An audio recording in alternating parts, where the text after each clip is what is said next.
fl-14 ta' Mejju San Mattija, apostlu li għex fl-ewwel seklu. Mill-Atti tal-Apostli nafu li San Mattija kien ma' Ġesu mill-mamudija tiegħu fix-xmara Ġordan sat-tluħ tiegħu fis-sema. Atti kapitlu 1 versi minn 21 sa 22. Ġesu stess għażel lil San Mattija biex ikun wieħed mit-72 dixxiplu li bagħthom jgħallmu. Żmien qasir wara li Ġesu tela s-sema, San Pietru ippropona lil 120 ruħ li kienu miġbura fiċ-ċenaklu biex jażlu wieħed minnhom sabiex jieħu il-post ta' Ġuda l-Iskarjota biex isseħħ l-Iskrittura ħalli xogħlu jidher f'ħadd ieħor. Atti kapitlu 1 vers 20. Ir-rakkont jgħid li Pietru qam fost il-ġemgħa tal-aħwa u qal: jeħtieġ għalhekk li jingħażel wieħed minn dawk li ssieħbu magħna biex ikun flimkien magħna xhud tal-qawmin tiegħu mill-imwiet. Imbagħad resqu 2 Ġuseppi msejjaħ Barsaba li jgħidulu wkoll Ġustu u Mattija u talbu hekk: Mulej, int li tara fil-qalb ta' kulħadd, uri liema minn dawn it-tnejn int għażilt biex jieħu l-post ta' dan il-ministeru u l-appostolat li minnu telaq Ġuda biex imur fejn kien jistħoqlu. Imbagħad tefgħu x-xorti li waqgħet fuq Mattija u dan ħa postu mal-11 l-apostlu ieħor. Atti kapitlu 1 vers 15 u versi minn 21 sa 6. Mattija ifisser lotja, rigal ta' Alla. Bħala apostlu Mattija wara li priedka l-Ġesu u t-talim tiegħu fil-Ġudea, it-tradizzjoni tal-Griegi tgħidilna li San Mattija ħawwel il-fidi fil-Kapadoċja u madwar il-Baħar Kaspru, l-aktar qrib il-Port Lussus. Aktarx bata ħafna dbatijiet fost dan il-poplu krudili. L-istess awturi jżidu jgħidu li irċieva l-kuruna tal-martirju f'Kalċis li huma jsejħu l-Etjopja. Skont tradizzjoni oħra, San Mattija ippriedka l-Evanġelju fil-Ludija u fl-Etjopja fejn kien maqtul imsallab. Tradizzjoni oħra tgħid li qatawlu rasu f'Ġerusalemm.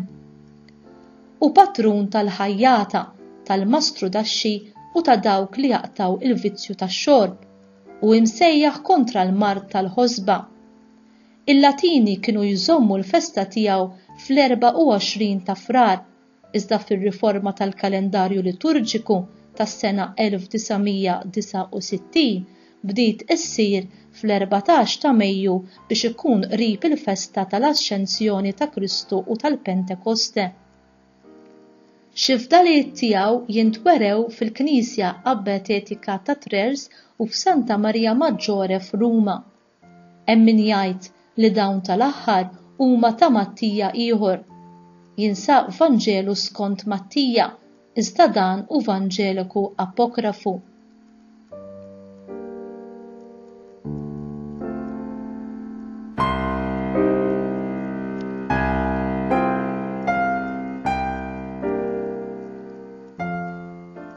Qari mill-omeliji tal-Isqof San Ġwan Griżostmu fuq il-ktieb tal-Atti tal-Apostli bit-titlu Mulej uri li ma wieħed għażilt. F'dawk il-jiem Pietru qam quddiem il-ġemgħa tal-aħwa u qal: Pietru qam ta' bniedem imħeġġeġ li kien u li Kristu fdalu il-merħla f'idejh. Bħala l-ewwel wieħed fil-ġemgħa kien dejjem l-ewwel wieħed li jiftaħ fommu. L-aħwa jeħtieġ nażlu. Ħalla l-ġudizzju f'idejn il-ġemgħa. Fl-istess ħin ħaseb għal ġieħ ta' dawk li kienu se jintażlu u ħeles lilu nnifsu mill-lejra li seta' titnisser f'xi ħadd, għax sikwit jiġri li f'ċirkustanzi bħal dawn jinqala nkwiet kbir. Imma b'daqshekk, forsi dan ifisser li Pietru waħdu ma kellux is-seta li jagħżel? Seta, iva, iżda dan m'għamlux biex ħadd ma jaħseb li qed jimxi bil-grazzja. Terġa' mbagħad kien għadu anqas niżel l-Ispirtu Santu u resqu 2 Ġuseppi msejjaħ Barsaba u mlaqqhom ukoll Ġustu u Mattija. Mhux hu ressaqhom imma kulħadd. Biss hu urihom il-fema tiegħu, anzi qalilhom li dik il-fema ma kienitx tiegħu għaliex diġà fl-imoddi kienet imnisra fil-profezija u ma ridna xejn imma biss fisser il-profezija. Jeħtieġ għalhekk qal li wieħed minn dawk li ssieħbu magħna araw irridhom xhieda li raw bajnejhom stess. Avorja kien ġej l-Ispirtu Santu fuqhom u waqgħet attent ħafna l dan. Minn dawk li ssieħbu magħna qal ftul iż-żmien kollu lil mulej Ġesu għex fostna, jiġifieri rrid nies li kienu għexu ma' Ġesu u mhux biss kienu dixxipli tiegħu. Ma hemmx dubju li sa mill-bidu kienu ħafna dawk li marru warajh. L-Evanġelista qal wieħed mit-tnejn li semgħu x'kien qal Ġwanni u marru wara Ġesu. Iż-żmien kollu li l-mulej Ġesu għex fostna ibda bil-magħmudija ta' Ġwanni. Ħadd ma kien kiseb tarif sewwa mingħand xi ħadd dwar dak li kien ġara qabel. Dan għarrafulhom l-Ispirtu Santu. Sal-jum li fih kien meħud minn magħna qal ikun ikoll xhieda magħna tal-qawmien tiegħu mill-imwiet. Ma semmix ġrajiet oħra imma l-qawmien mill-imwiet biss. Għax kien iżjed ta' min jemmen dak li seta' jgħid, dak li kielu xorob magħna, dak li kien imsallab. Dak huwa li qam mill-imwiet. Għalhekk ma kienx hemm għalfejn ikun xhud ta' dak li ġara qabel jew wara fi żmien. Anqas tas-sinjali li l-mulej għamel ilma tal-qawmien mill-imwiet biss, għax il-ġrajiet l-oħra saru bid-der u kienu magħrufa minn kulħadd, iżda l-qawmien mill-imwiet mhux hekk, dawk biss kienu jafu bih. U talbu wkoll flimkien u qalu hekk, mulej, int li taref qlub kulħadd, uri, int mhux aħna. Għamlu tajjeb li sejħu lil dak li jara fil-qlub, għax l-għażla kienet fidejh u mhux fidejn ħadd ieħor. Minn hawn kienet ġejja dik il-fiduċja li wrew meta qalu li jeħtieġ tassew li jintgħażel wieħed.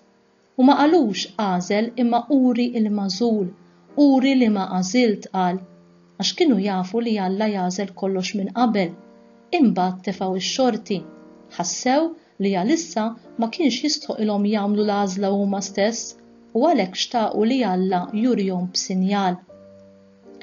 Illum Kristu qiegħed jagħżel lilek, kif għażel lil Mattija u qed jitolbok tkun tafu u tiltaqa' miegħu għaliex meta tkun esperjenzajt dik l-intimità ta' faraġ miegħu int tkun tista' ixxandar li ġubijiet tal-imħabba ta' Alla għal kulħadd.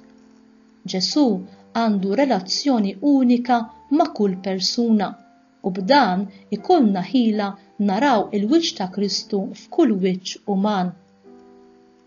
M'hemmx dubju li Kristu għażel lilek ukoll, imma int tista' tgħid li għażilt lilu, qed tgħix skont it-tagħlim tiegħu u qed twasslu lil ħadd ieħor b'dak li tgħid u dak li tagħmel.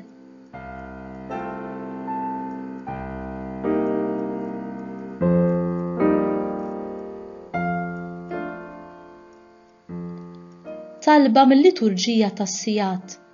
O Alla, int għażilt lil San Mattija u daħħaltu fl-għaqda tal-Apostli bit-talb tiegħu imliena bil-ferħ ta' maħabtek u għodna mal-magħżulin tiegħek. Nitolbuk dan bi Kristu Sidna. Amen.